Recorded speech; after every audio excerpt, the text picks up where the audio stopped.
ನಮಸ್ಕಾರ ಎಲ್ಲರಿಗೂ. ಎಲ್ಲರೂ ಹೇಗಿದ್ದೀರಾ?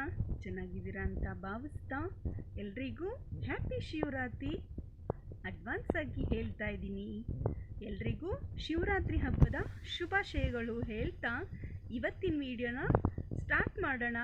ಹಾಗೆ ದಯವಿಟ್ಟು ಎಲ್ಲರೂ ಪೂರ್ತಿಯಾಗಿ ಈ ವಿಡಿಯೋವನ್ನು ನೋಡಿ ಅಂತ ಹೇಳ್ತಾ ಇವತ್ತಿನ ವಿಡಿಯೋ ಶಿವರಾತ್ರಿ ದಿನ ಶಿವನಿಗೆ ತಪ್ಪದೆ ಈ 3 ಹೂಪತ್ರೆಗಳನ್ನು ಅರ್ಪಿಸಿ ನಿಮ್ಮ ಪಾಪಗಳಿಂದ ಮುಕ್ತಿ ಪಡೆಯಿರಿ. ಹಾಗೆ ನಿಮ್ಮ ಇಷ್ಟಾರ್ಥಗಳನ್ನು ಈಡೇರಿಸಿಕೊಳ್ಳಿ.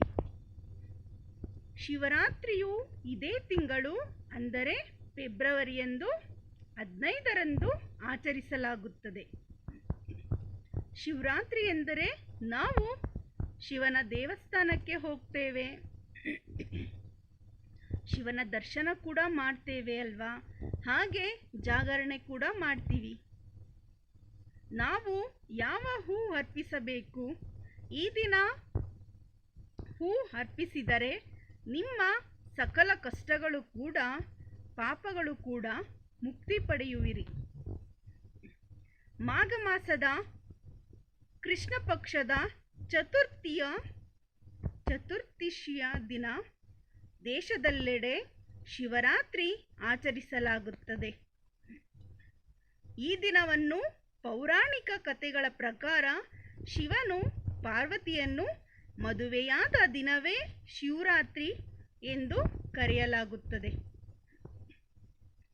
ನಾವು ಶಿವನಿಗೆ ಆಡಂಬರದ ಪೂಜೆಗಿಂತ ಸರಳ ಪೂಜೆಯನ್ನು ಮಾಡಬಹುದು.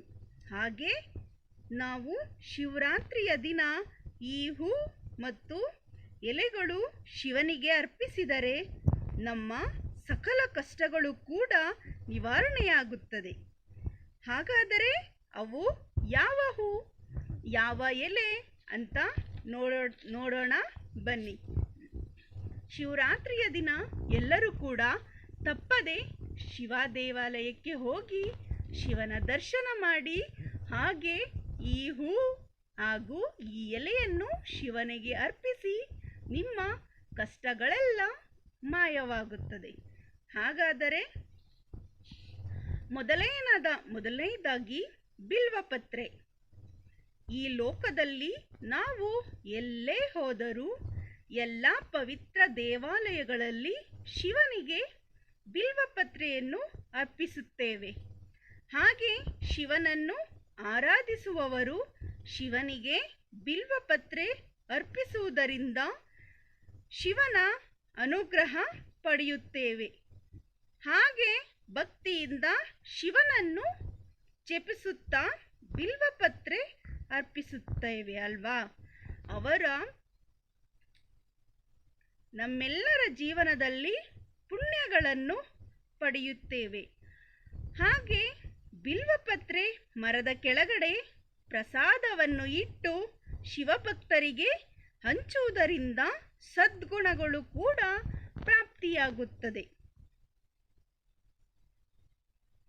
ನಾವು ಶಿವರಾತ್ರಿಯ ದಿನ ಮೊದಲನೇದಾಗಿ ಬಿಲ್ವಪತ್ರೆಯನ್ನು ತಪ್ಪದೆ ಶಿವನಿಗೆ ಅರ್ಪಿಸುವುದರಿಂದ ನಮ್ಮ ಸಕಲ ಕಷ್ಟಗಳು ಕೂಡ ದೂರವಾಗಿ ಆರೋಗ್ಯ, ಸಂತೋಷ, ಅಭಿವೃದ್ಧಿ ಕೂಡ ಹೆಚ್ಚುತ್ತದೆ.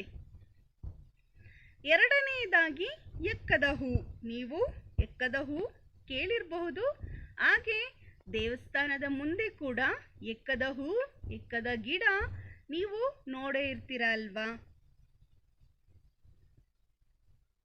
ಎಕ್ಕದ ಹೂ ಹಾಗೂ ಎಲೆ ಶಿವಪುರಾಣದಲ್ಲಿ ಹೇಳುವಂತೆ ಎಕ್ಕದ ಹೂ ಹಾಗೂ ಎಲೆಯು ಶಿವನಿಗೆ ಅತ್ಯಂತ ಪ್ರಿಯವಾದದ್ದು. ಹಾಗಾಗಿ ಶಿವನ ಪೂಜೆಯಲ್ಲಿ ಎಕ್ಕದ ಹೂ ಇರಲೇಬೇಕು. ಈ ಎಕ್ಕದ ಹೂ ಅರ್ಪಿಸುವುದರಿಂದ ಅಪಮೃತ್ಯುವಿನಿಂದ ಮೃತ್ಯುಂಜಯನ ರಕ್ಷಿಸಲಾಗಿದೆ. ಹಾಗೆ ಮೂರನೆಯದಾಗಿ ಗರ್ಕೆ ಹುಲ್ಲು. ಯಾರು ತಾನೇ ಗೊತ್ತಿಲ್ಲ? ಗಣೇಶನಿಗೆ ಪ್ರಿಯವಾದದ್ದು ಗರ್ಕೆ ಹುಲ್ಲು. ಹಾಗೆ ಗರಿಕೆ ಶಿವನ ಪುತ್ರನಾದ ಗಣೇಶನಿಗೆ ಗರಿಕೆಯನ್ನು ಅರ್ಪಿಸುತ್ತೇವೆ. ಗರಿಕೆಯಲ್ಲಿ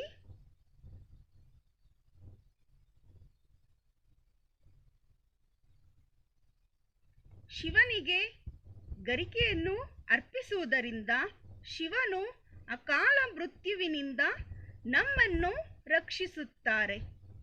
ನಾವು ಈ ಗರಿಕೆಯನ್ನು ಗಣೇಶನಿಗೆ ಪ್ರಿಯವಾದದ್ದು.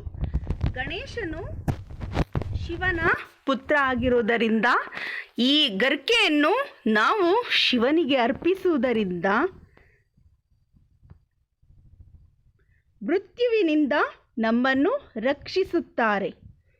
ಹಾಗೆ ಮತ್ತೆ ನಾವು ಶಮಿ ಎಲೆ ಅರ್ಪಿಸುವುದರಿಂದ ನಮ್ಮ ಸಕಲ ಕಷ್ಟಗಳಿಂದ ಹಾಗೆ ಮೋಕ್ಷ ಪ್ರಾಪ್ತಿಗಾಗಿ ಈ ಶಮಿ ಎಲೆಯನ್ನು ನಾವು ಅರ್ಪಿಸಬೇಕು. ಹಾಗೆ ದತ್ತೂರದ ಎಲೆ ಮತ್ತು ಹಣ್ಣು, ನೀವೆಲ್ಲ ದತ್ತೂರಿದು ಹೂವು ನೋಡಿರ್ತೀರ, ಅದು ಬಹಳ ಪ್ರಿಯವಾದದ್ದು ಶಿವನಿಗೆ. ಹಾಗೆ ಆ ಹಣ್ಣು ಒಂಥರ ಮುಳ್ಳು ಥರ ಇರುತ್ತೆ, ನೀವು ನೋಡಿರಬಹುದು. ದತ್ತೂರದ ಎಲೆ ಮತ್ತು ಹಣ್ಣು, ಈ ದತ್ತೂರದ ಎಲೆ ಮತ್ತು ಹಣ್ಣು ಅರ್ಪಿಸುವುದರಿಂದ ಶಿವಭಕ್ತರ ಮನೆಯಲ್ಲಿ ಧನ ಧಾನ್ಯಗಳು ಸಮೃದ್ಧಿಯಾಗುತ್ತದೆ. ನಾನು ಹೇಳಿರುವ ಈ ಎಲ್ಲ ಹೂ ಹಣ್ಣುಗಳನ್ನು ಶಿವನಿಗೆ ಅರ್ಪಿಸುವುದರಿಂದ ಶಿವರಾತ್ರಿಯ ದಿನ ನಿಮ್ಮ ಸಕಲ ಕಷ್ಟಗಳು ಕೂಡ ದೂರ ಆಗಿ ನಿಮ್ಮ ಮನೆಯಲ್ಲಿ ಸುಖ ಶಾಂತಿ ನೆಮ್ಮದಿ ಕೂಡ ಸಿಗುತ್ತದೆ.